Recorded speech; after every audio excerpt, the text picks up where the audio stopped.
ठीक, चलो स्टार्ट करते हैं फिर, है ना। तो इनएंशियोमर्स हम लोगों ने पढ़ लिया, है ना। अच्छा, अब इनएंशियोमर्स क्या होते हैं तो देख लो, थोड़ा सा लिख लेते हैं। देखो, इनएंशियोमर्स आर ऑप्टिकली एक्टिव कंपाउंड्स। ये तो पता है, ऑप्टिकली एक्टिव है ना, डेक्स्ट्रोलीवोफॉर्म है तो ऑप्टिकल एक्टिव तो है ही है ना। अच्छा, कैसे ऑप्टिकली एक्टिव कंपाउंड्स हैं दोनों के दोनों? Which are mirror images of each other, mirror images of each other, मतलब मिरर इमेज रिलेशनशिप है दोनों में, है ना। दोनों कंपाउंड्स कैसे आपस में मिरर इमेज है, ऑप्टिकली एक्टिव है और मिरर इमेज है। तो ऐसे कंपाउंड्स को क्या बोलते हैं हम लोग? इनएंशियोमर्स बोलते हैं, ठीक है। अच्छा, एक चीज देखो, ब्यूटेन टूऑल है ना। अभी आप लोगों ने स्ट्रक्चर देखा ब्यूटेन टूऑल का, एक डेक्स्ट्रोफॉर्म लीवोफॉर्म, तो दोनों का स्ट्रक्चर बिल्कुल सेम है। एक ही कार्बन से टेट्राहेड्रली 4 सेम टाइप के ग्रुप अटैच हैं। तो देखो, सेम टाइप के ग्रुप अगर अटैच हैं तो देखो इसका जो एनर्जी होता है कंपाउंड का, वो कैसा होगा? सेम ही होगा। मतलब इसमें फिजिकल प्रॉपर्टीज डिफरेंट नहीं होती हैं जैसे ज्योमेट्रिकल आइसोमर में होती थी। ज्योमेट्रिकल आइसोमर में आपको पता है, अगर कोई सिस फॉर्म है या कोई ट्रांस फॉर्म है तो उसमें फिजिकल प्रॉपर्टीज अलग है ना। बॉइलिंग पॉइंट वगैरह अलग होता है, मेल्टिंग पॉइंट अलग होता है। पर यहाँ ऐसा नहीं है, क्योंकि यहाँ पे स्ट्रक्चर वाइज कैसे हैं दोनों? बिल्कुल सेम है। हाँ, डिफरेंट प्रॉपर्टी है वो लाइट वाली है, कि लाइट के लिए बिहेवियर अलग अलग है, पर बाकी की जो फिजिकल प्रॉपर्टीज होती है वो सब सेम होती है, ठीक है। तो याद रखना, ये वाला पॉइंट बहुत इंपॉर्टेंट है, इस पर इनडायरेक्टली बहुत सारे क्वेश्चन बन जाते हैं, है ना। तो क्या होगा कि इनएंशियोमर्स कैसा है आपके? इनएंशियोमर्स है सेम, मेल्टिंग पॉइंट सेम होता है ना। बॉइलिंग पॉइंट सेम होता है। सॉल्युबिलिटी की बात करोगे तो सॉल्युबिलिटी सेम होती है। ये सब जो फिजिकल प्रॉपर्टीज वगैरह होती है वो सब सेम होती है ना। बस डिफरेंस क्या होता है कि कोई ना कोई डिफरेंस तो होना चाहिए, बट दे रोटेट पीपीएल, है ना, plane polarised light in opposite direction, है ना। इसलिए इनको क्या बोलते हैं? ऑप्टिकल आइसोमर्स बोलते हैं, अपोजिट डायरेक्शन। और एंगल भी सेम होता है, ये भी पता है आपको, विद सेम एंगल, है ना। तो सेम एंगल से अपोजिट डायरेक्शन में रोटेट करते हैं, ठीक है। तो उनको इनएंशियोमर्स बोला जाता है, ठीक है। अच्छा, क्वेश्चन आता है कि चलो फिजिकल प्रॉपर्टीज वगैरह सेम है, तो इनएंशियोमर्स को आप लोग फ्रैक्शनल डिस्टिलेशन वगैरह के बेसिस पे सेपरेट कर सकते हो क्या? बताओ। अगर मैं चाहूं कि आप butane dual, D butane dual और एल ब्यूटेन टूअल को फ्रैक्शनल डिस्टिलेशन से सेपरेट कर दो, तो हो पाएगा क्या ऐसा? नो। नहीं हो पाएगा, है ना। क्यों? क्योंकि फ्रैक्शनल डिस्टिलेशन का मतलब बॉइलिंग पॉइंट अलग होना चाहिए। तो बॉइलिंग पॉइंट सेम है तो आप इनको फ्रैक्शनल डिस्टिलेशन से अलग नहीं कर सकते हो, एक ही फ्रैक्शन मिलेगा आपको, है ना। तो ये सब पॉइंट्स याद रखना है ना। सेंस लिख लो, enantiomers have same boiling point so that they cannot be separated by general physical methods like fractional distillation, है ना, या फ्रैक्शनल क्रिस्टलाइजेशन, या बहुत सारे जो मेथड्स होते हैं फिजिकल प्रॉपर्टी पर बेस्ड होते हैं, उनसे आप लोग इनको सेपरेट नहीं कर सकते, है ना। तो ये पॉइंट हो गए आपके पास इनएंशियोमर से रिलेटेड। बताओ, कोई डाउट है तो बोलो जल्दी से, लिख लो इन्हें।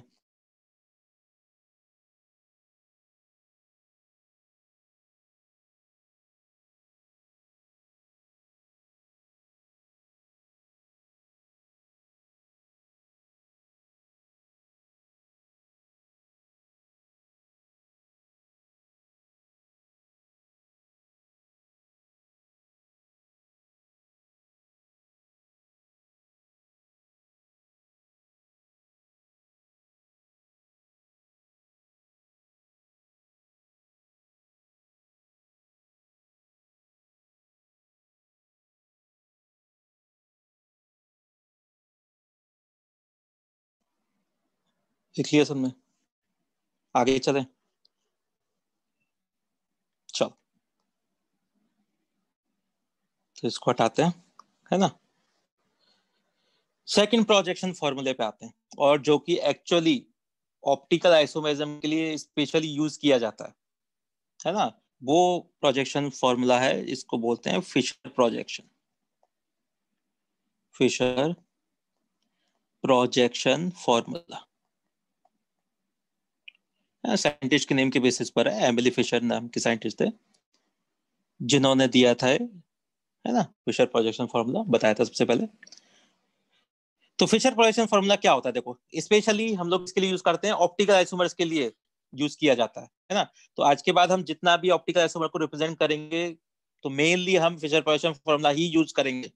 और फिशर प्रोजेक्शन फॉर्मूला बिल्कुल आसान है, सीधा सा फॉर्मूला है। कैसा है पता है, बिल्कुल आपको कुछ नहीं करना, एक प्लस बना देना केवल, बस ये करना, ये और ऐसे बन गया, यही है प्रोजेक्शन फॉर्मूला बस, है ना। ये प्रोजेक्शन फॉर्मूला देख सकते हो।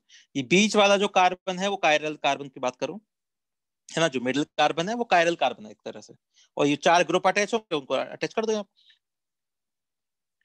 देखो, है ना।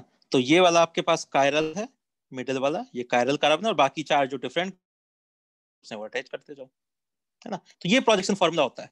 अच्छा, अब इसका मतलब ये नहीं है कि मॉलिक्यूल प्लेनर हो गया, प्लेनर नहीं है, ये केवल प्रोजेक्शन फॉर्मूला है, उसको आप रिप्रेजेंट कर रहे हो, है ना।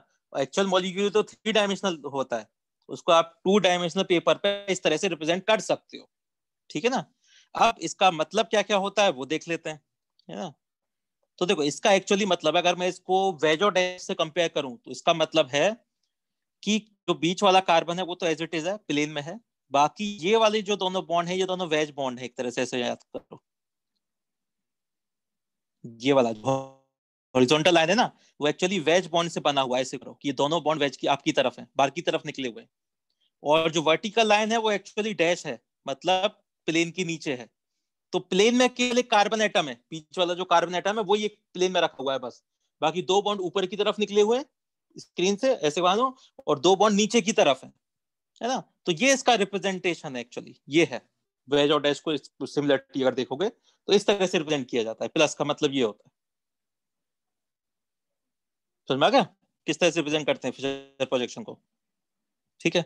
अच्छा, आईयूपीएसी के अकॉर्डिंग देखोगे तो स्टैंडर्ड फॉर्मेट की अगर मैं बात करूं तो ये वाला जो वर्टिकल लाइन होता है इस पे हम लोग लिखते हैं पेरेंट कार्बन चेन, इस पे लिखते हैं पेरेंट कार्बन चेन, है ना। और जो अपर वाला पार्ट है इसका यहाँ पे लिखा जाता है नंबर 1 कार्बन, वही अकॉर्डिंग टू आईयूपीएसी वाला जो होता है, अकॉर्डिंग टू आईयूपीएसी। ये तब है जब आप स्टैंडर्ड फॉर्मेट में लिख रहे हो, बाकी किसी भी लिखो कहीं भी लिखो कोई फर्क नहीं पड़ता, है ना। तो वर्टिकल लाइन पे पेरेंट कार्बन चेन लिखी जाती है, ऊपर से स्टार्ट करते हैं, फर्स्ट नंबर कार्बन सबसे ऊपर होता है, कायरल कार्बन ये मिडिल वाला है, ये कायरल कार्बन, बाकी अपर चेन है। और जो हॉरिजॉन्टल लाइन है इस पे आपकी जो डिफरेंट ग्रुप्स हैं या आइटम्स हैं वो अटैच कर दो आप लोग, है ना। जैसे हम लोग बनाते हैं ब्यूटेन टूल का बनाते हैं हम लोग, है ना। तो ब्यूटेन टूल को कैसे रिप्रेजेंट करोगे, तो देखो क्या बनाऊंगा मैं, प्लस बना दिया मैंने प्लस, है ना। तो ब्यूटेन टूल मतलब CH3, ये वाला कार्बन बीच वाला, और यहाँ पे क्या है इथाइल वाला C2H5 इथाइल। तो ये हो गया ब्यूटेन, 2 पे ऑल है, तो हॉरिजॉन्टल लाइन पे OH और H मैंने अलग वाले, तो ये हो गया स्टैंडर्ड फॉर्मेट में रिप्रेजेंटेशन, है ना। वर्टिकल लाइन पे पूरा कार्बन चेन और आपका OH, और बीच वाला कार्बन ये है कायरल कार्बन, ठीक है। सो आगे रिप्रेजेंटेशन हो गया। तो ये आपने क्या बना दिया, एक स्ट्रक्चर बना दिया। कौन सा है बताओ, डेक्स्ट्रो होगा लीवो होगा, बोलो कोई बताएगा कौन कौन सा है, डेक्स्ट्रो या लीवो है। कोई भी हो सकता है। हाँ बिल्कुल, है ना, कोई भी हो सकता है, नहीं बता सकते, हमें नहीं पता है कि यार डेक्स्ट्रो है कि लीवो है, पर ये तो पता है कि कोई ना कोई एक तो है ये फॉर्म, या तो डेक्स्ट्रो फॉर्म है या लीवो फॉर्म है। तो इसका आपको जो दूसरी फॉर्म है इसका इनेंशियोमर, एक्चुअली बात करो इसका इनेंशियोमर अगर हमें बनाना है तो कैसे बनाओगे बताओ। तो क्या करेंगे हम एक मिरर रखेंगे, है ना, और इस मिरर में इसका इमेज ले लेंगे हम लोग। तो कैसा देखेगा मिरर रखने पे, यहाँ पे OH आएगा, H आएगा, ये आएगा C2H5 और ये आएगा CH3, बताओ आ गया, है ना। तो अब ये क्या बन गए दोनों, अब ये है आपके, एक सेकंड को, ये है आपका DL पे, क्या बोलेंगे क्या चीज है, और क्या बोलते हैं इनको DL पेयर को, इनेंशियोमर्स, है ना। तो इसी को इनेंशियोमर्स बोलते हैं। हाँ नयन बताओ क्या डाउट है। सर हम ऊपर भी लगा सकते हैं ना मिरर। हाँ कहीं भी लगा सकते हो, मैं तो स्टैंडर्ड फॉर्मेट मतलब की बात कर एच रहा हूँ। और ओ एच की जगह C2H5 और CH3 अगर बिल्कुल बिल्कुल फ्लिप किया तो बिल्कुल ब्लू बिल्कुल, कंपाउंड तो इनएक्टिव ग्रुप बनेगा ना। बने। हाँ हाँ बिल्कुल बनेंगे, बिल्कुल बनेंगे, क्यों नहीं बनेंगे, है ना। देखो जैसे मैं अगर बात करूं, अभी हम लोग देखेंगे अभी एक एक करके इन सब चीजों को। जैसे मैं कहूंगा इस पॉजिटिव पे मैंने यहाँ पे C2H5 लगा दिया है ना, यहाँ पे मैंने OH लगा दिया, यहाँ H लगा दिया, CH3 लगा दिया, तो अभी भी तो ब्यूटेन टू ऑल है, उसकी कोई ना कोई फॉर्म तो है, डेक्स्ट्रो वो है ना, वो रिप्रेजेंटेशन है बस केवल ऐसे। जो मैंने किया है वो स्टैंडर्ड फॉर्मेट में रिप्रेजेंटेशन किया है, आप चाहो तो किसी फॉर्मेट में करो, है ना। अब इसका भी मिरर इमेज लोगे तो देखो, इसका भी मिरर इमेज लो तो बन जाएगा आपका एनएचओमर्स। ये दो कंपाउंड बनेंगे सेम कंपाउंड्स, है ना, अलग कंपाउंड नहीं है, सेम ही कंपाउंड है, ठीक है ना। चलो इन सब चीजों पे थोड़ा बाद में आएंगे अभी, है ना, इतना जल्दी नहीं एकदम से। तो एनएचओमर्स बन गए आपके। बताओ फिशर प्रोजेक्शन फॉर्मूला में कोई डाउट है तो बोलो। ये फिशर प्रोजेक्शन फॉर्मूला बोलते हैं इसे। इनइंस्ट्रूमेंट्स आपको पता है क्या होते हैं, है ना। और अब हम लोग फिशर प्रोजेक्शन फॉर्मूला ही यूज करेंगे हमेशा ऑप्टिकल आइसोमर के लिए, है ना, क्योंकि ये स्पेशली प्रोजेक्शन फॉर्मूला बनाया गया है किसके लिए, ऑप्टिकल आइसोमर को रिप्रेजेंट करने के लिए। ठीक है, बताओ किसी को डाउट है तो बोलो जल्दी से।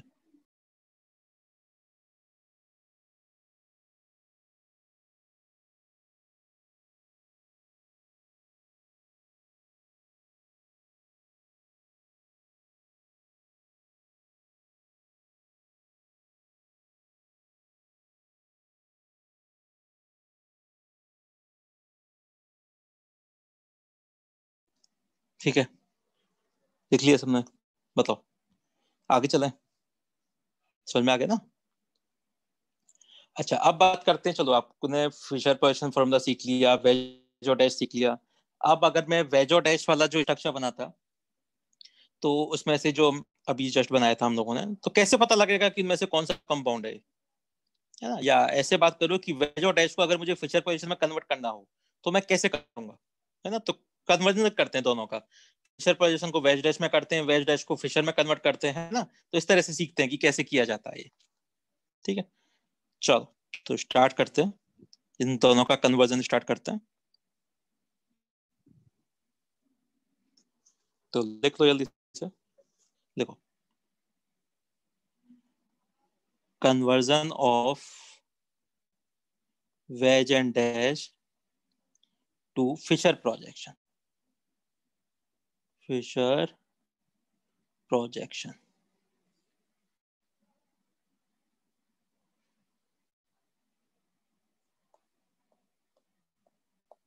ठीक है, तो जैसे कि मैंने आपको बताया, वेज फिशर प्रोजेक्शन होता है सिंपल क्रॉस, और इसका अगर आप वेज और डैश में बताओगे तो इसका रिप्रेजेंटेशन का मतलब ये है कि जो आपके पास ये हॉरिजॉन्टल लाइन है उसका मतलब है वेज, और जो वर्टिकल लाइन है उसका मतलब होता है ये दोनों डैश है ना। तो ये होता है, तो फिशर में ऐसे और वेज और डैश में ऐसा, है ना, ये फिशर प्रोजेक्शन है। तो जैसे मैं आपसे बात करूं, सिंपल सी बात है, ब्यूटेन टू वाली ले लेते हैं हम लोग सबसे पहले, है ना, एग्जाम्पल के तौर पर। जैसे मैंने कहा CH3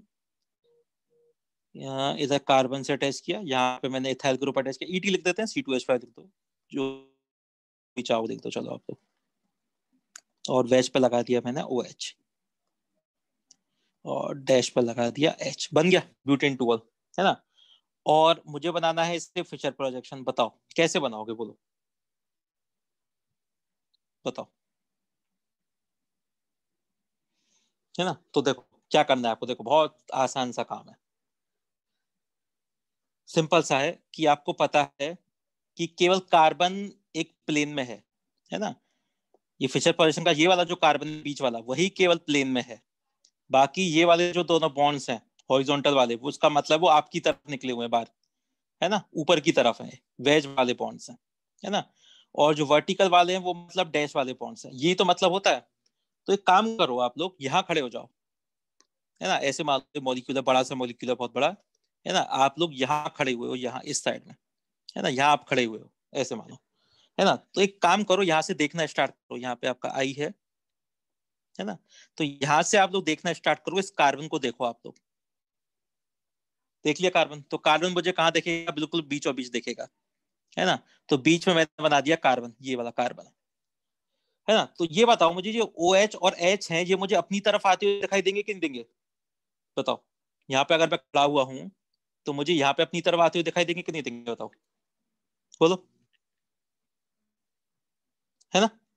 तो मतलब इनको मैं कहाँ लगा दूंगा, जैसे ओ एच कहाँ देखेगा मुझे, ओ एच देखेगा मुझे अपनी राइट साइड पे, तो राइट साइड पे मैं लगा दूंगा ओ एच।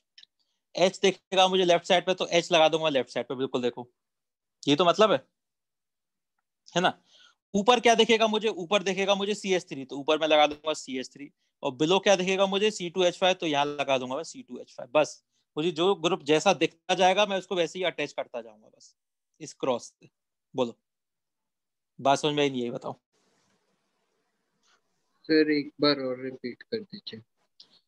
है ना, देखो ऐसा है रिपीट करने के लिए कि कोई भी आपके पास वेज और डैश है, तो ये वाला पॉइंट ऑफ रेफरेंस मानो, एक पॉइंट ऑफ रेफरेंस ले लो आप, तो ये पॉइंट जैसे मैंने ले लिया, यहाँ से मैं खड़ा हो गया, यहाँ पे आप अपने आपको मानो कि यहाँ खड़े हो आप, तो है ना, यहाँ से देख रहे हो, तो कार्बन आपको कैसे देखा, देखो प्लेन में मानो, बिल्कुल है ना, आप बिल्कुल प्लेन में हो, तो कार्बन आपको बीचों बीच दिखाई दे रहा है नहीं दे रहा है, बताओ, है ना, कार्बन दिखाई देगा आपको। अब ये जो ओ OH है, ये दोनों ओ OH और एच आपकी तरफ आती हुई दिखाई देंगे कि नहीं देंगे, आपकी तरफ है कि नहीं है, बाहर की तरफ, आपकी तरफ, यहाँ पे अगर आप खड़े हो तो ओ OH आपकी तरफ, इधर एच आपकी तरफ है कि नहीं है, बताओ, है ना। सर तो वो बस, दोनों तो वेज और डैश पे होंगे ना। हाँ तो वेज और डैश पे है, मतलब मैं ये कह रहा हूँ कि ये दोनों, आप वहीं खड़े हो, इसी प्लेन में खड़े हो, मतलब अपने आप को खुद को वहां पे मानो, आप लोग यहाँ से मत देखो जहाँ पे आप लोग ऑलरेडी हो अभी, आप मानो कि आप, मैं वहां खड़ा हूँ इस पॉइंट पे, प्लेन में, जहाँ प्लेन में ये है ऑलरेडी, है ना, समझ में आ रहा नहीं आया, बताओ। वेज वाले प्लेन में खड़े रहना है। हाँ एक सेकंड रुको, तो मैं आपको थोड़ा दूसरी तरीके से समझाता हूँ, चलो इसको फिर, है ना, फिर पुराने तरीके पे आते हैं वापस से। देखो, तो यहाँ पे क्या था, ओ एच था, चलो एक काम करते हैं, एक सेकंड रुको, मैं आपको फिर से वही वाला अपना पेन वाला तरीका लेके आता हूँ, ठीक है।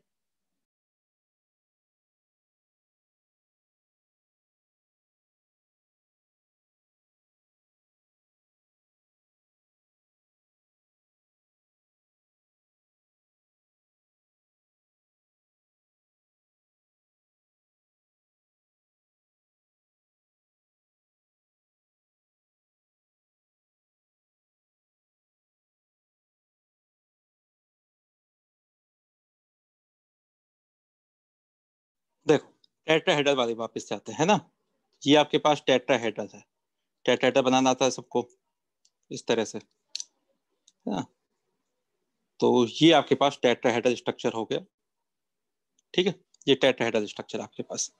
तो ये वाला बॉन्ड एक प्लेन में है, ये वाला बॉन्ड इस प्लेन में, है ना, ये वेज है आपकी तरफ निकला हुआ बाहर की तरफ, ये वाला डैश पे है पीछे की तरफ है, ऐसे ही रहेगा, है ना। तो मैं आपसे बस ये कह रहा हूँ केवल इतना सा पोर्शन, कि जो वेज और डैश है, जैसे मैं इसको ऐसे रिप्रेजेंट करूँ, तो अब ये क्या बन गया, ये आपके लिए वेज बन गया और ये आपके लिए डैश बन गया, है ना, ये प्लेन वाला है यहीं पे, वो आपको दिखाई दे रहा होगा ऐसे, बताओ, इसमें कोई डाउट है तो बोलो, है ना, ऐसे देखते हैं इसको, ठीक है।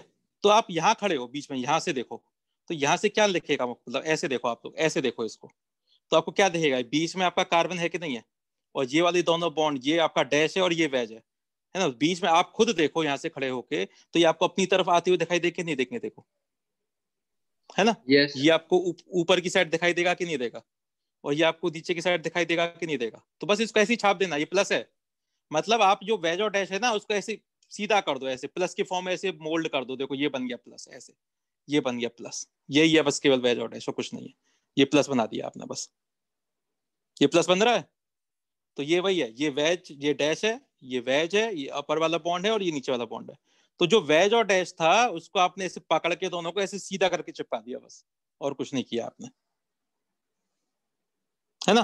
तो ये बन गया आपका फिशर प्रोजेक्शन, ये फिशर प्रोजेक्शन है, और इसको आप अगर ऐसे देखोगे तो ये क्या है आपका, ये आपका वेज और डैश है।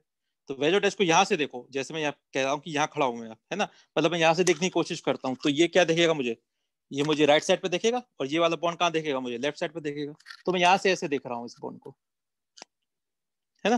तो यहाँ पॉइंट ऑफ रेफरेंस है मेरा, यहाँ से देखोगे तो ये वाला राइट साइड पे, ये लेफ्ट साइड पे, ये ऊपर बॉन्ड और ये वाला बॉन्ड नीचे, बताओ बात समझ में नहीं आया, बोलो, ये तो वेज और डैश हाँ है सर। ना।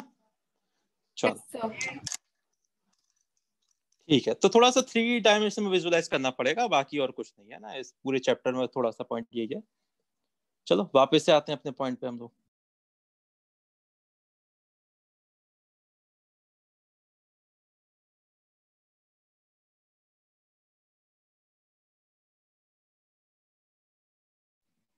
ठीक है, तो क्या कर रहे थे हम लोग यहाँ? तो क्या था, ये वेज और डैश है, तो यहाँ खड़े हो जाओ ना। तो यहाँ से देखो, तो यहाँ से मैं देखूंगा तो ये देखो कार्बन मुझे देखा प्लेन में आ गया। राइट साइड पे मुझे देखा ओ एच, तो मैंने ओ एच को OH की जगह पे लिख दिया। लेफ्ट साइड पे मुझे देखेगा एच, तो मैंने एच को एच लिख दिया।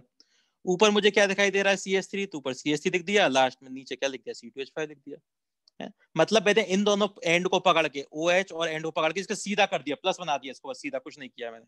इसको खींच के सीधा कर दो बस, केवल, और कुछ नहीं करना आपको, है ना। मतलब यहाँ से पकड़ो, इस OH को पकड़ो, यहाँ से खींचो इसको, इस H को पकड़ो, यहाँ से खींचो और इसको सीधा कर दो। तो देखो ऐसा नहीं दिखेगा, प्लस से ऐसा नहीं दिखेगा, ये प्लस ही तो है, और क्या है देखो, ये है कि नहीं, बताओ। बात समझ में नहीं आई, बोलो।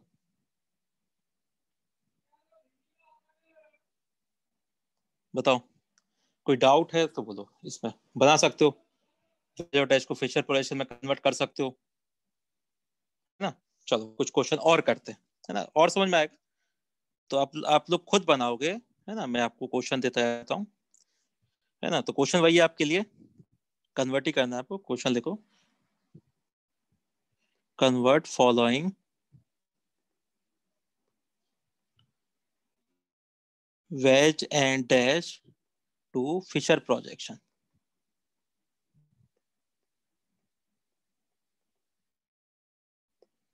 ठीक है, जैसे पहला क्वेश्चन, ग्रुप कोई भी चीजें वही रहेंगी, है ना। CH3 है, यहाँ पे मैंने लिख दिया Cl, डैश पे लिख दिया H। बताओ कैसा बनेगा इसका फिशर प्रोजेक्शन, बोलो।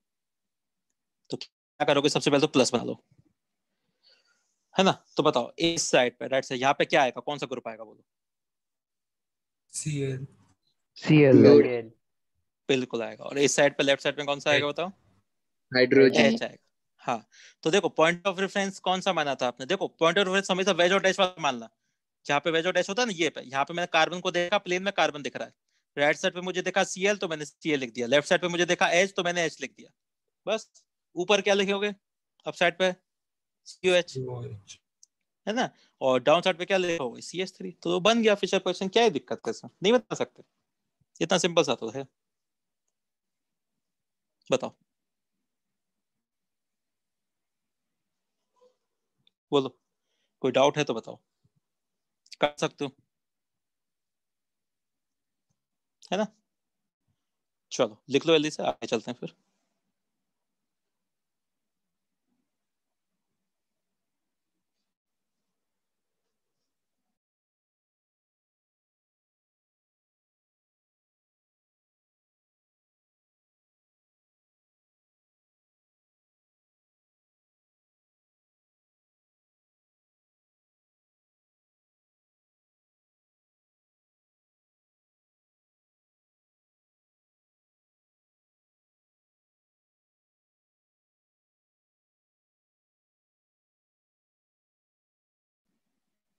लिख लिया, यस सर। ठीक है, आगे चलते हैं। और क्वेश्चन बताओ फिर। सेकंड क्वेश्चन है आपके लिए, यहाँ पे CHO ग्रुप है, एक कार्बन है, यहाँ इथाइल है, NH2 और H, है ना। बनाओ जल्दी, खुद से बनाते हो कॉपी में जल्दी से, है ना।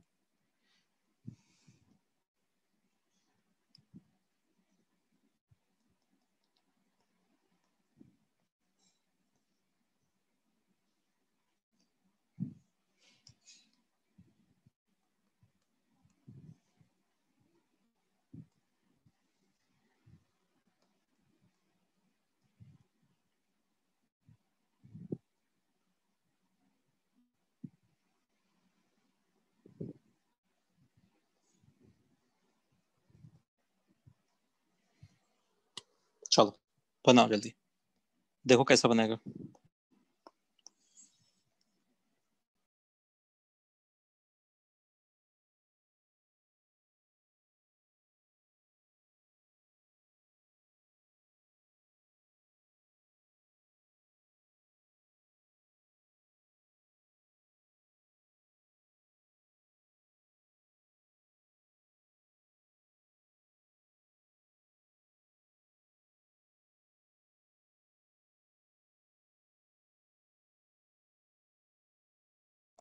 हो गया?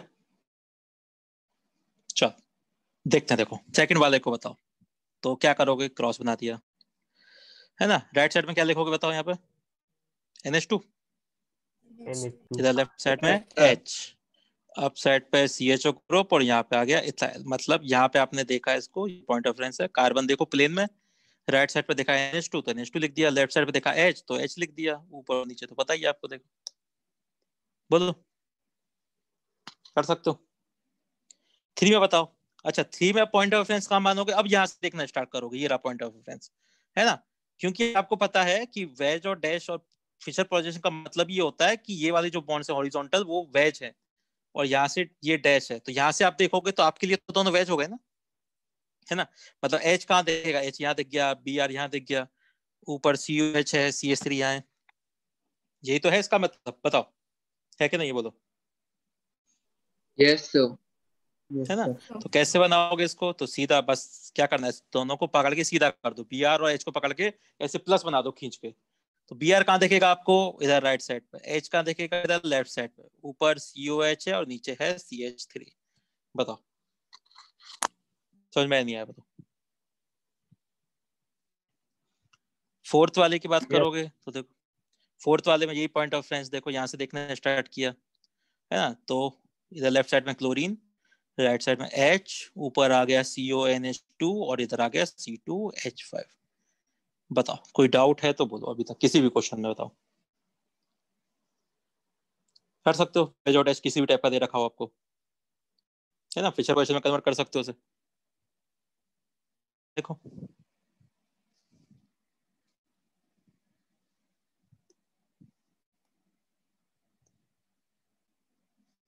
चलो देख लो जल्दी से।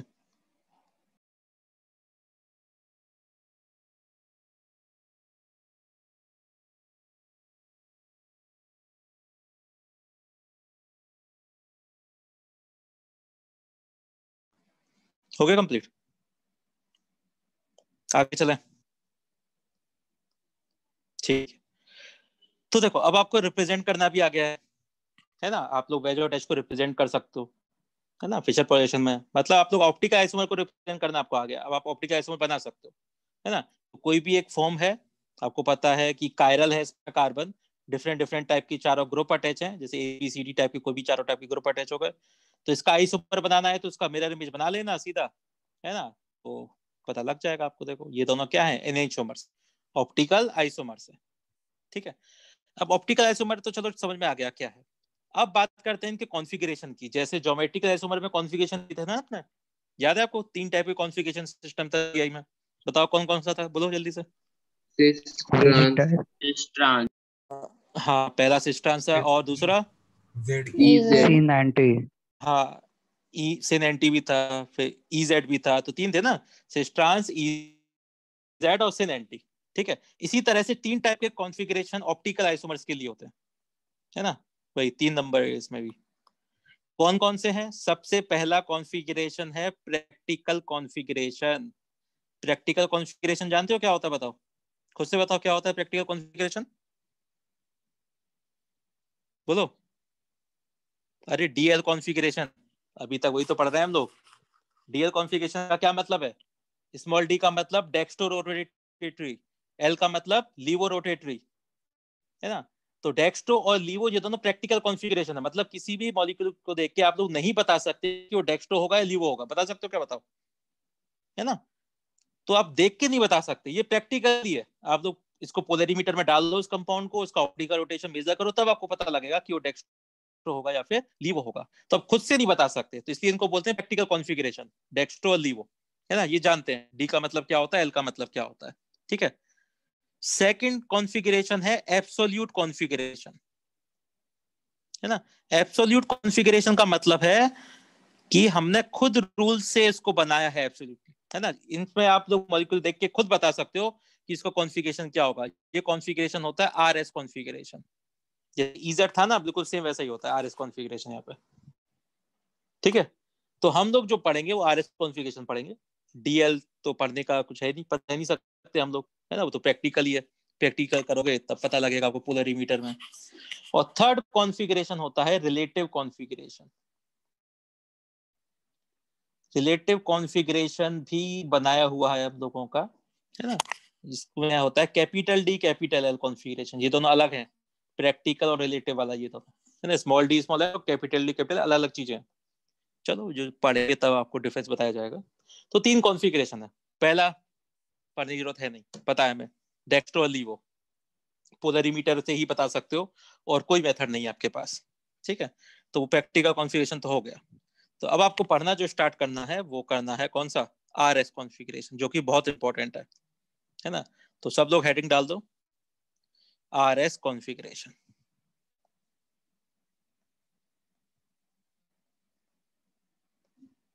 ठीक है।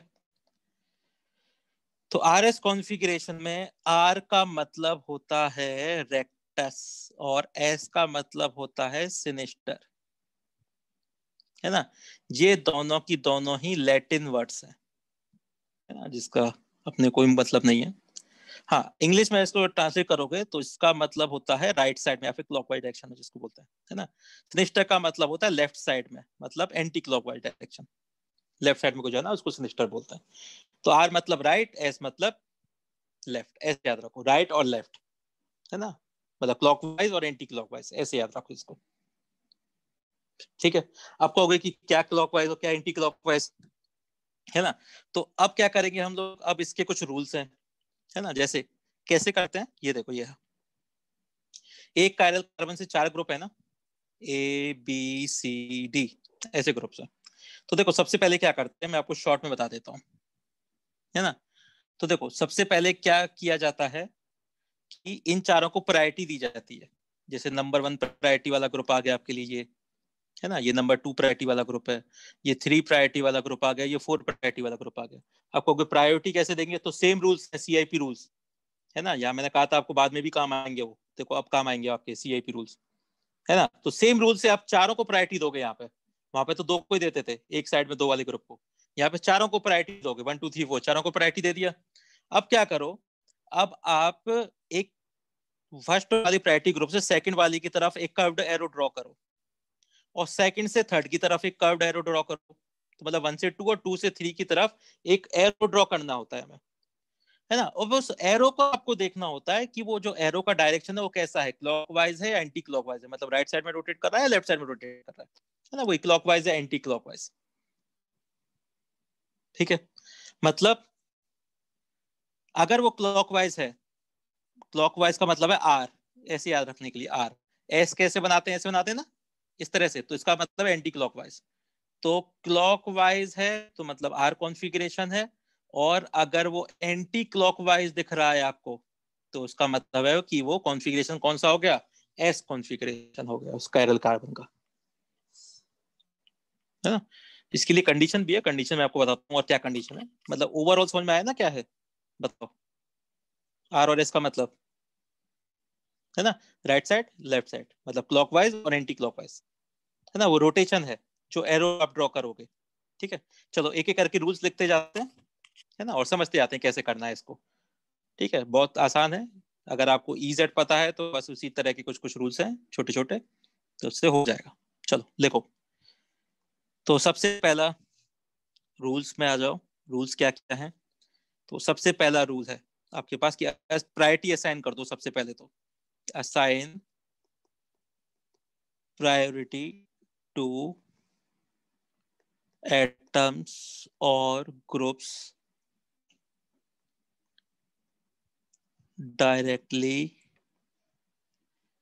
अटैच्ड विद कायरल कार्बन, है ना। तो प्रायोरिटी असाइन कर दी, और प्रायोरिटी असाइन करने के रूल्स क्या हैं, अकॉर्डिंग टू CIP रूल्स, जो आपको ऑलरेडी पता है ना, दोबारा पढ़ने की जरूरत नहीं है, सेम रूल्स वही जो हम लोग पढ़ते हुए आए। चलो लिखो इतना, आगे चलते हैं फिर और रूल की तरफ चलते हैं।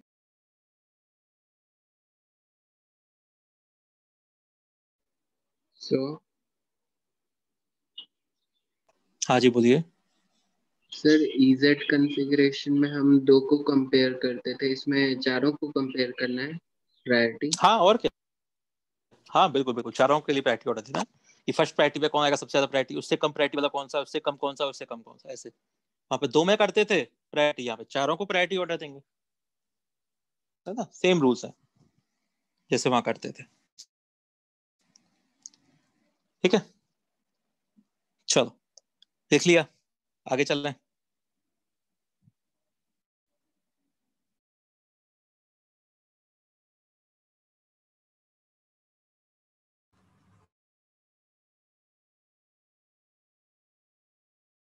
ठीक, तो सेकंड रूल पे आते हैं, है ना। सेकंड रूल क्या कहता है कि एक कर्व्ड एरो ड्रॉ करो। ड्रॉ कर्व्ड एरो कहां से? फ्रॉम फर्स्ट प्रायोरिटी वाले ग्रुप से सेकंड प्रायोरिटी ग्रुप पे, और सेकंड प्रायोरिटी वाले ग्रुप से थर्ड प्रायोरिटी वाले ग्रुप पे, है ना। मतलब मानो ऐसा होता है कि यहाँ पे फर्स्ट प्रायोरिटी ग्रुप है, यहाँ सेकंड है, यहाँ थर्ड है, यहाँ फोर्थ है। कैसा भी होता, कहीं भी आ सकते हैं प्रायोरिटी वाले ग्रुप। तो क्या करना है आपको? 1 से 2 की तरफ और 2 से 3 की तरफ। फोर्थ को नहीं देखना है ना, फोर्थ को नहीं देखना। 1 से 2 और 2 से 3, ऐसा हो सकता है। या आप कहोगे कि मैं ऐसा भी तो कर सकता था कि ऐसा यही ऑर्डर होता है 1 2 3 और 4। तो ऐसा मत करना कि मैं क्या करूं कि 1 से 2 की तरफ ड्रॉ करूं और 2 से 3 की तरफ ड्रॉ करूं। नहीं, ये गलत है। मतलब आपको ओवरलैपिंग नहीं करती है। मतलब एक राउंड खत्म होने से पहले आपको क्या करना है? 1 से 2 और 2 की तरफ पहुंचना है। तो इस तरह से एरो ड्रॉ करना है ना। तो इस तरह से नहीं कि 1 से 2 आप चलेगा फिर 2 से 3 गए तो पूरा ओवरलैपिंग हो गया कर्व एरो का। नहीं, ऐसे नहीं, एक ही राउंड में फुलफिल होना चाहिए 1 से 2 और 2 से 3। बताओ, बात समझ में आया? ठीक है ना। इस तरह से आपको करना है 1 से 2 और 2 से 3। फोर्थ वाले ग्रुप को नहीं देखना, 1 से 2 और 2 से 3 की तरफ जाना है। ठीक है, इतना काम हो जाएगा। उसके बाद थर्ड पॉइंट तो वही है, डायरेक्शन देख लो कर्व एरो की। If direction of curved arrow is clockwise, है ना, क्लॉकवाइज है, तो कॉन्फ़िगरेशन क्या होगा बताओ? Then configuration will be R, है ना। तो कॉन्फ़िगरेशन विल बी आर, तो आर कॉन्फ़िगरेशन हो जाएगा। ठीक है, and if it is anticlockwise, अगर एंटी क्लॉकवाइज है तो कॉन्फ़िगरेशन क्या हो जाएगा? Then configuration will be S. ठीक है, अब ऐसा नहीं हमेशा ऐसा होगा, है ना। ये भी डिपेंड करता है कि आपका जो फोर्थ प्रायोरिटी वाला ग्रुप है वो कहाँ पे प्रेजेंट है, कि वो हॉरिजॉन्टल लाइन पे है कि वर्टिकल लाइन पे। ये वाला जो कंडीशन है कि क्लॉकवाइज में आर और क्लॉकवाइज में एस, ये तभी पॉसिबल है कि जब आप ये वाली कंडीशन फुलफिल करो। कौन सी वाली कंडीशन? कि लीस्ट प्रायोरिटी ग्रुप, जो आपका फोर्थ प्रायोरिटी ग्रुप है, लीस्ट प्रायोरिटी ग्रुप जो है आपके पास, must be present at vertical line. मतलब वर्टिकल लाइन पे अगर होगा तभी आपका ये कर सकते हो आप लोग। जैसे ऐसा है, आपके पास है 1, ये 2, ये आपके पास 3 और ये 4, है ना। तो आप चले 1 से 2 और 2 से 3, तो आपको मिल गया, चलो ये तो क्लॉकवाइज है तो आर होना चाहिए। पर फोर्थ प्रायोरिटी ग्रुप तो हॉरिजॉन्टल लाइन पर है, तो नहीं, आर कॉन्फ़िगरेशन नहीं होगा। कौन सा कॉन्फ़िगरेशन हो जाएगा? एस कॉन्फ़िगरेशन हो जाएगा, है ना। तो ये जो क्लॉकवाइज में आर होता है वो तभी होता है जब फोर्थ वाला प्रायोरिटी वाला ग्रुप कहाँ प्रेजेंट हो? वर्टिकल लाइन पे प्रेजेंट हो। तो वर्टिकल में नहीं होगा तो हम उसको क्या करेंगे? चेंज कर देंगे, एस कर देंगे। ठीक है ना। तो क्या करना है आपको? अगर ये वाला कंडीशन फुलफिल नहीं हो तो क्या करना है? And if it is present on horizontal line,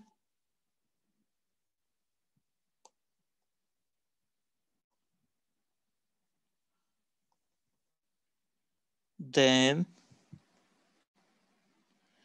change the configuration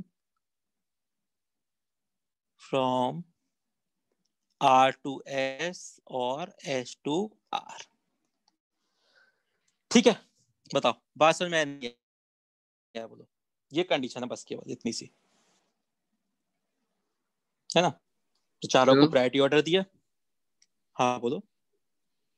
sir वो जो एग्जाम्पल है उसमें 1 से 2 में एंटी क्लॉकवाइज जा रहा है, और उसके बाद फिर अगर 3 to 4 जाएगा तो वो तो क्लॉकवाइज हो जाएगा। 1 से 2 और 2 से 3 ले जाना है बस, 4 नहीं देखना है। 4 में कहीं नहीं जाना हमें। है ना, 4 को नहीं देखना है, 1 से 2 और 2 से 3 की तरफ जाओ बस केवल। तो इस पर जाओगे तो या तो क्लॉकवाइज जाएगा एंटी क्लॉकवाइज जाएगा, दोनों कैसे आ सकते हैं, है ना। ऐसा नहीं कि 3 से 4 जाओगे, फिर ऐसा कुछ नहीं है। 1 से 2 और 2 से 3 बस इतना ही जाना है, 3 तक ही पहुंचना है आपको बस केवल, ठीक है ना। Okay sir. चलो और बताओ, और किसी को डाउट है तो बोलो।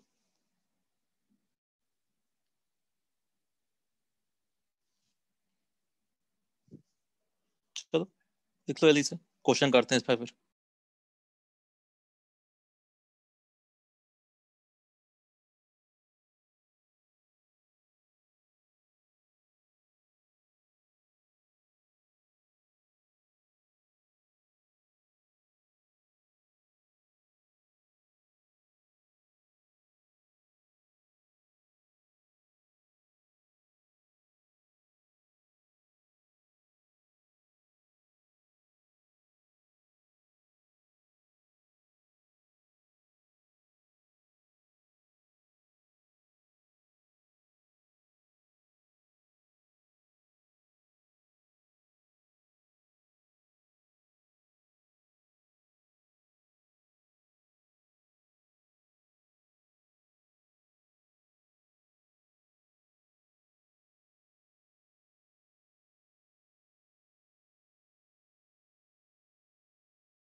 ओके कंप्लीट,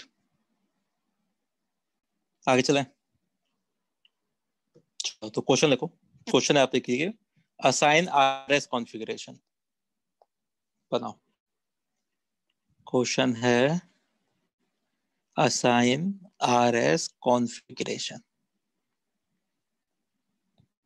तो सबसे पहला, है ना, खुद से ही बना सकते हो और खुद से प्रैक्टिस भी कर सकते हो कितने ग्रुप बना के, है ना। बोलो, बताओ क्या कॉन्फ़िगरेशन आएगा, बताओ बताओ जल्दी से। तो सबसे पहले प्रायोरिटी दो, तो सबसे ज्यादा एटॉमिक नंबर बी आर का आर। फर्स्ट प्रायोरिटी पे, है ना। उसके बाद सेकंड पे क्लोरीन, थर्ड पे कार्बन और फोर्थ पे हाइड्रोजन। हो गया एटॉमिक नंबर के वैसे, वही सीआईपी रूल्स के अकॉर्डिंग। अब चलोगे 1 से 2 और 2 से 3, तो कैसे चलोगे। तो 1 से 2 जाएंगे हम, ऐसे आएगा क्रॉप, और 2 से जाएंगे हम 3। हो गया 1 से 2 और 2 से 3। तो ये कैसा आ गया, ये है आपका क्लॉकवाइज जा रहा है ना, क्लॉकवाइज। तो क्लॉकवाइज जा रहा है इस तरह से, मतलब आर आएगा, ठीक है। तो आर कॉन्फ़िगरेशन हो गया। फोर्थ ग्रुप वर्टिकल पे है, बिल्कुल है, तो मतलब आर कॉन्फ़िगरेशन है इसका, हो गया, है ना। फोर्थ ग्रुप देख लिया करो कहां पर है, वर्टिकल पे है, तो मतलब आर है तो आर ही रहने देना, उसको कुछ नहीं करना। देखो सिंपल सा है कि नहीं, बताओ। कोई डाउट है तो बोलो, किसी को बता सकते हो ऐसे, है ना। चलो और बनाते हैं। अच्छा, यहाँ इथाइल ग्रुप है, यहाँ मिथाइल है, यहाँ पे एच है, यहाँ पे डी है। बताओ क्या कॉन्फ़िगरेशन होगा, बोलो बताओ जल्दी से।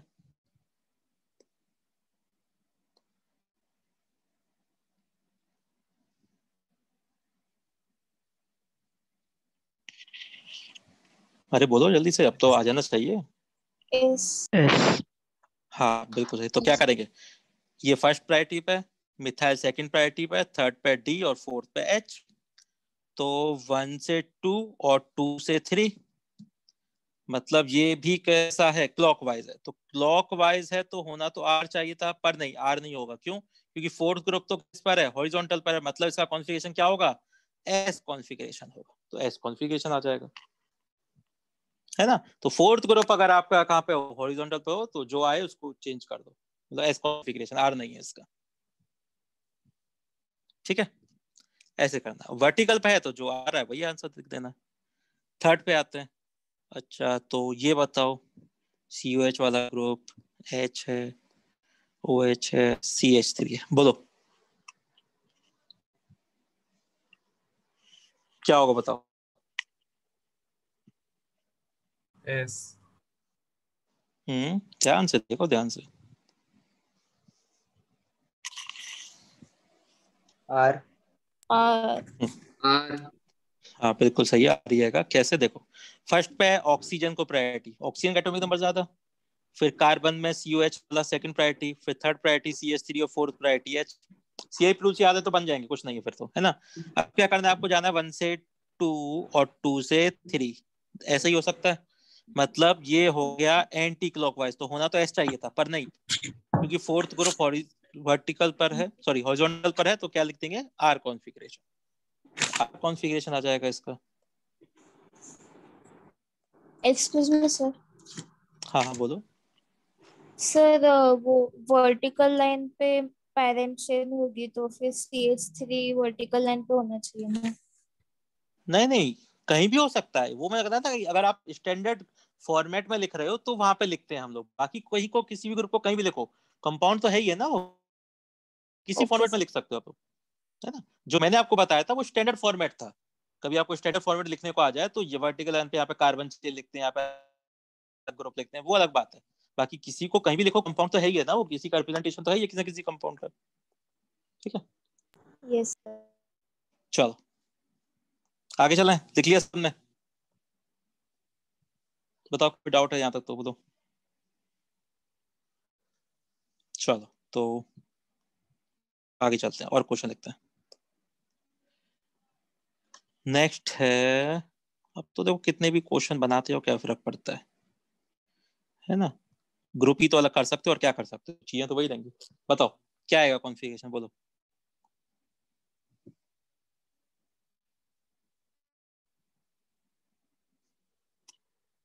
ऐसे आएगा। 1 2 3 4, 1 से 2, 2 से 3, मतलब होना तो आर चाहिए था क्लॉकवाइज है पर नहीं, ऐसा आएगा क्योंकि है ना हॉरिजॉन्टल पर है। ठीक है, चलो याद हो गया अब तक तो क्या करना है आपको, है ना।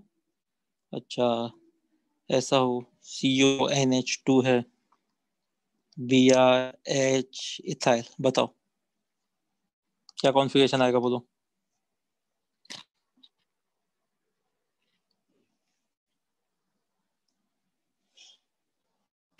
आर। हम्म देखते हैं, आर 1 है ना, 2 आर 3 4, 1 से 2, 2 से 3, मतलब होना तो एंटी क्लॉकवाइज था तो ऐसा होना चाहिए था पर नहीं, ऐसा नहीं होगा क्योंकि ये हॉरिजॉन्टल, तो आर। ठीक है, बनेंगे ना से। चलो क्वेश्चन तो बना लोगे, सिंगल काइनेल कार्बन तो।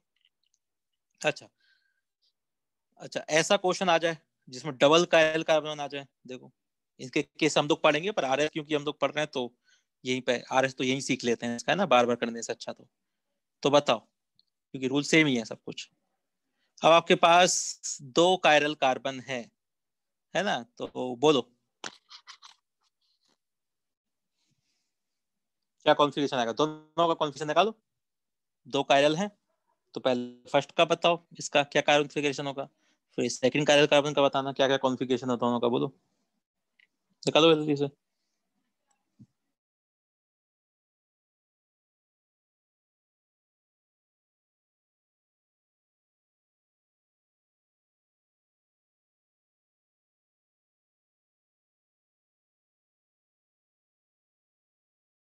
ऊपर वाला से और नीचे वाला आर। तो देखो कैसे करना है, तो देखो इस कायरल कार्बन की बात करोगे ना तो इसके लिए तो ये एक ग्रुप, ये दूसरा ग्रुप, ये तीसरा ग्रुप और ये पूरा का पूरा चौथा ग्रुप है इसके लिए, ऊपर वाले कायरल कार्बन के लिए। बताओ, इतना पता है सबको, है ना। ठीक है ना, तो अब इसी के अकॉर्डिंग आप लोग प्रायोरिटी दे लो, कौन कौन से ग्रुप को दोगे, तो बताओ सबसे ज्यादा प्रायोरिटी पे कौन सा ग्रुप आएगा, ऑक्सीजन सबसे ज्यादा एटॉमिक नंबर, फिर उसका कार्बन, कार्बन सेम है दोनों पे, कार्बन से इधर ऑक्सीजन ऑक्सीजन है तो यहाँ पे सेकंड प्रायोरिटी आ जाएगा, ये पूरा बल्कि वाला ग्रुप है वो थर्ड प्रायोरिटी पे आ जाएगा, और एच है जो फोर्थ प्रायोरिटी पे आ जाएगा। तो क्या करोगे, 1 से 2 और 2 से 3, तो ये क्या चला गया, ये चला गया एंटी क्लॉकवाइज, पर फोर्थ ग्रुप तो हॉरिजॉन्टल पर है तो नहीं, कौन सा कॉन्फ़िगरेशन होगा, आर। तो फर्स्ट कार्बन का तो आर कॉन्फ़िगरेशन आ गया। अब इसी तरह सेकंड पे करना है आपको, तो सेकंड के लिए क्या करोगे, OH वाला ग्रुप फर्स्ट प्रायोरिटी वाला ग्रुप है ना, ये पूरा वाला ग्रुप ये सेकंड प्रायोरिटी वाला ग्रुप हो गया। है ना, और ये CH3 थर्ड और ये फोर्थ। तो 1 से 2 जाओ और 2 से 3 जाओ, तो भी कौन सा हो गया, एंटी क्लॉकवाइज हो गया, है ना। तो एंटी क्लॉकवाइज है पर फोर्थ ग्रुप, तो चलो ठीक है, तो मतलब आर ही रहेगा। बताओ, बात समझ में नहीं आया, बोलो। दोनों का आर कॉन्फ़िगरेशन आ रहा है, बताओ, कहीं कोई डाउट है तो बोलो।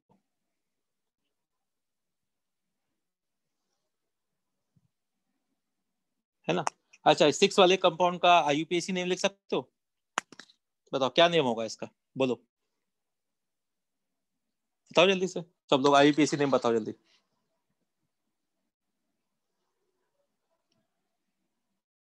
तो क्या है ये? 2,3-हाइड्रोक्सी 2,3-हाइड्रोक्सी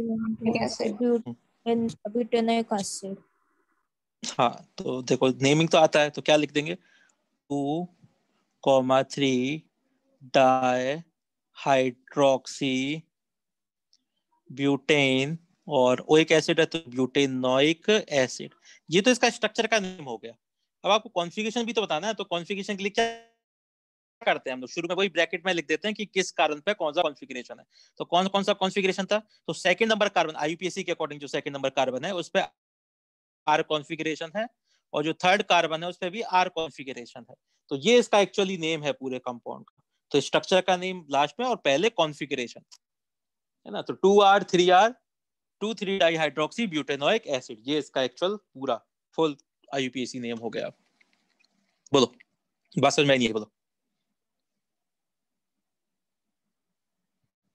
है ना, बताओ, कर सकते हो क्वेश्चन ऐसे।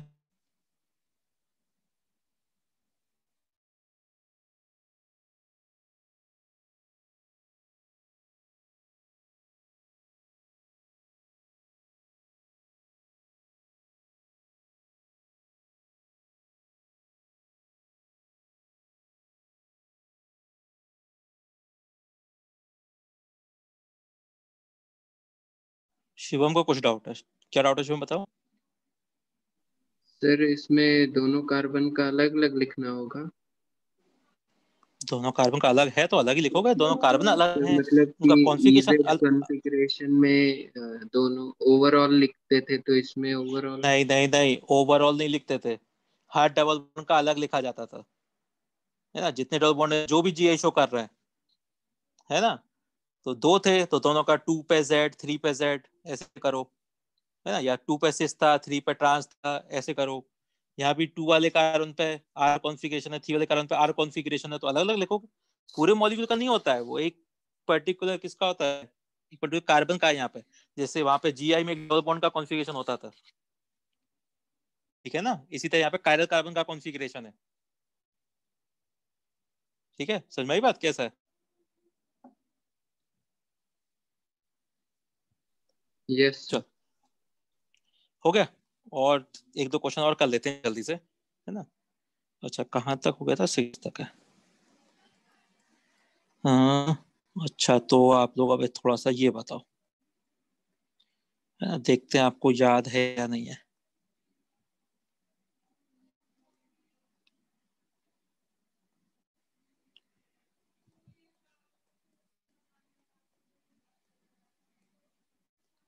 बोलो, क्या कॉन्फ़िगरेशन होगा, बताओ, बोलो,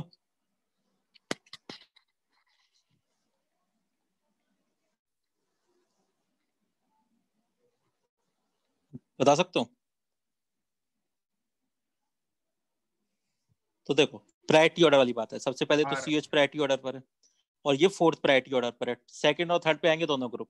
अब इन दोनों ग्रुप को देखोगे तो दोनों ग्रुप स्ट्रक्चर वाइज दोनों सेम है, पर स्ट्रक्चर से फर्क नहीं पड़ता, दोनों का कॉन्फ़िगरेशन अलग अलग है, तो मतलब ये दोनों अलग ग्रुप है ना। तो अलग ग्रुप है, तो आपको ये तो पता है ये सिस और ट्रांस है, पर सिस और ट्रांस में आप नहीं करते हो, EZ के बेस पे करते हैं, तो EZ कॉन्फ़िगरेशन निकाल लो। तो कार्बन कार्बन दोनों सेम साइड पे, मतलब इसका Z कॉन्फ़िगरेशन है। इसमें कार्बन कार्बन अपोजिट साइड है, मतलब E कॉन्फ़िगरेशन। और अब मैंने आपको बताया था सेम स्ट्रक्चर डिफरेंट कॉन्फ़िगरेशन, तो Z को ज्यादा प्रायोरिटी देते हैं, तो थर्ड वाला ग्रुप कौन सा हो जाएगा, ये Z वाला हो जाएगा, मतलब सॉरी, सेकंड प्रायोरिटी वाला ग्रुप कौन सा हो जाएगा, Z वाला हो जाएगा। है ना, और थर्ड वाला प्रायोरिटी वाला ग्रुप ई वाला हो जाएगा, फोर्थ तो है ये। तो क्या करोगे, 1 से 2 पे जाओगे और 2 से 3 पे जाओगे, है ना। तो क्या आ गया, कैसा ये क्लॉकवाइज है, तो मतलब क्या हो जाएगा, आर कॉन्फ़िगरेशन आ जाएगा। तो आर कॉन्फ़िगरेशन है, फोर्थ तो है ये वर्टिकल लाइन पे। बताओ, याद आ गए सीआईपी रूल्स? Yes sir. ठीक है, तो अभी आप लोग क्या करोगे? अच्छा, तो ये बताओ,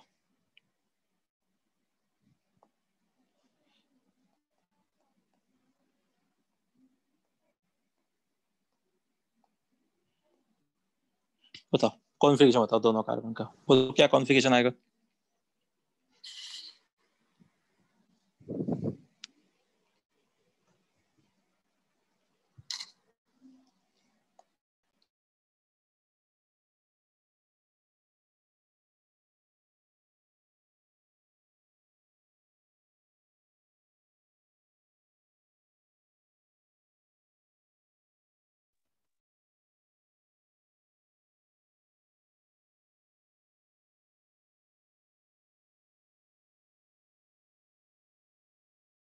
दोनों एस। दोनों ऐसा आएंगे पक्का? सबका ये आंसर आ रहा है, बोलो। हाँ सर। हाँ चलो सर। ठीक है, तो ऊपर वाले कार्बन पे देखते हैं ना, फर्स्ट कार्बन पे देखते हैं। तो फर्स्ट पे तो क्लोरीन, सेकंड प्रायोरिटी वाला ग्रुप कौन सा है बताओ? बल्कि ग्रुप। कौन सा देखें? हाँ, बीआर वाला ना, ये पूरा वाला जो ग्रुप है, ये वाला ग्रुप आएगा सेकंड नंबर पे। थर्ड पे COH आएगा, फोर्थ पे आएगा H, है ना। तो क्या करना है आपको, 1 से 2 और 2 से 3। तो क्या है क्लॉकवाइज, तो क्लॉकवाइज मतलब ऐसा आएगा, तो एस कॉन्फ़िगरेशन आ गया, है ना। लोअर वाले को देखते हैं, तो लोअर वाले में क्या करना है, फर्स्ट ग्रुप, ये सेकंड ग्रुप, ये थर्ड और ये फोर्थ, मतलब 1 से 2 और 2 से 3। तो ये क्या है, ये एंटी क्लॉकवाइज है। तो एंटी क्लॉकवाइज होता है एस, पर एस भी नहीं होगा, ये क्या आएगा आर, क्योंकि फोर्थ ग्रुप हॉरिजॉन्टल पर है। तो पहले का एस कॉन्फ़िगरेशन, दूसरे का आर कॉन्फ़िगरेशन। बताओ, बात समझ में नहीं है, बोलो।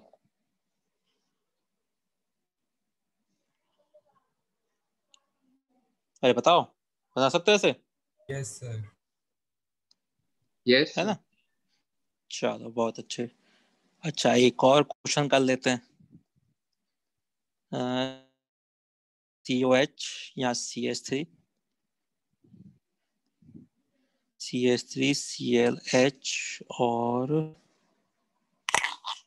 एक काम करते हैं, OH लिख देते हैं यहाँ पे, इधर H ही करते हैं, और इधर भी ये काम करते हैं, CH3 OH और H कर देते हैं।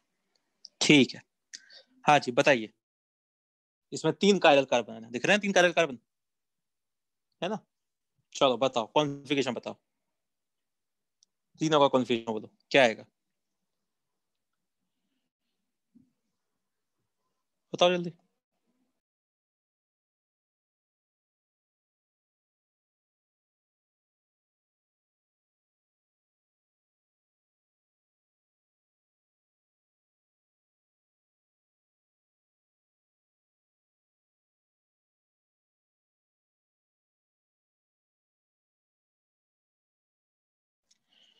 तो देखो, पहला इस मिडिल वाले कार्बन की अगर मैं बात करूं, तो पहला तो COH और फोर्थ प्रायोरिटी ग्रुप पे ये आएगा।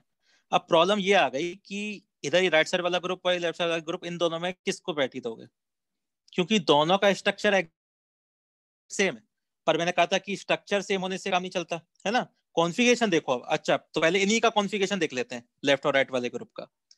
तो इसका कॉन्फ़िगरेशन जब आप देखोगे, तो पहला प्रायोरिटी पे ये, है ना, और फिर कार्बन कार्बन ये वाला ग्रुप सेकंड प्रायोरिटी पे, ये थर्ड पे, और ये फोर्थ पे, है ना। तो मतलब 1 से 2 और 2 से 3 वाला ग्रुप, मतलब एंटी क्लॉकवाइज। तो क्या आ गया, एस कॉन्फ़िगरेशन आ गया इसका, बताओ। इसमें कोई डाउट है तो बोलो, है ना।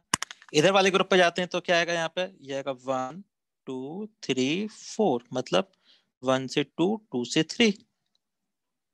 मतलब क्लॉकवाइज हो गया, तो क्लॉकवाइज हो गया तो मतलब इसका आर कॉन्फ़िगरेशन आ गया।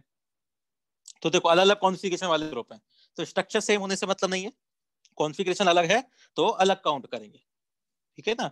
तो जब आप अलग काउंट करोगे तो अब बात आती है कि बीच वाला कार्बन तो कायरल होगा ही होगा, अलग अलग ग्रुप है।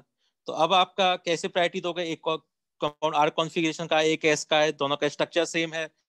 तो अब याद रखो जैसे हमने ई और जेड में जेड को प्रायोरिटी दिया था ना, उसी तरह से हम लोग क्या करते हैं कि आर ग्रुप को अगर ऐसा कंडीशन आती है तो आर ग्रुप को एस ग्रुप से ज्यादा प्रायोरिटी पर रखा जाता है, ठीक है ना।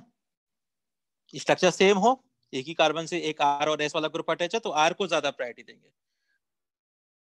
तो क्या हो जाएगा मिडिल वाले कार्बन का कॉन्फ़िगरेशन, तो फर्स्ट प्रायोरिटी पे ये, सेकंड पे आर वाला, थर्ड पे ये और फोर्थ वाली प्रायोरिटी पे ये एच आ जाएगा।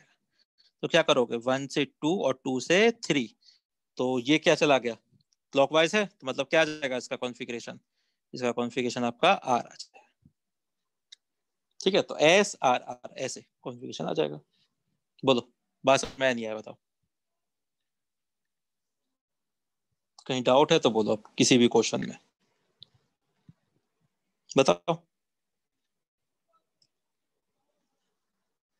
सर हम राइट साइड वाले को ज्यादा प्रायोरिटी देंगे ना लेफ्ट साइड वाले से? हाँ आर वाले को, राइट से नहीं, आर वाले को ज्यादा, आर ग्रुप जिसका कॉन्फ़िगरेशन है आर कॉन्फ़िगरेशन, उसको ज्यादा प्रायोरिटी देते हैं एस वाले कॉन्फ़िगरेशन वाले से।